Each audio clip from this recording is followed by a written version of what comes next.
This is what I'm telling you that you're going to hear from us.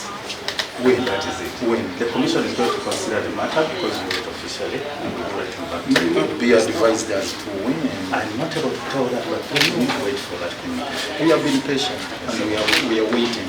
Ebbaluwa yaffe ogirabye ya 16 twagibawanga 16 era ngimulaze naye tugirina tugenda kubaddamu kyatugamba okuvanga 16 commission tetuulanga okuvanga 16 kati ne bwe batetuulanga at least tetuli biwuduwudu tetuli logs tubuulire nti olunaku bweruti ne bweruti commission egenda kutuula era ensonga zammwe tujja kuziddamu kwegamba ebintu ebyo biragira ddala ekifaananyi nti balina agenda ndala bo gye batambuza njagala obateeka ku notice buli tugenda okuddamu bayita tugenda bayita ku actions tika tulina action eno tulina action eno kati olwaliro katukkirize okulimba kwabwe katuddeyo ffe tutuule tuteeketeeka ate ekirala ekiddako tukyakola ebirala bingi okulaba nga tufuna rights zaffe ziri mu ssemateeka article 29 eya ssemateeka article 72 okuwandiisa ekibiina ddembe lya munnayuganda yenna.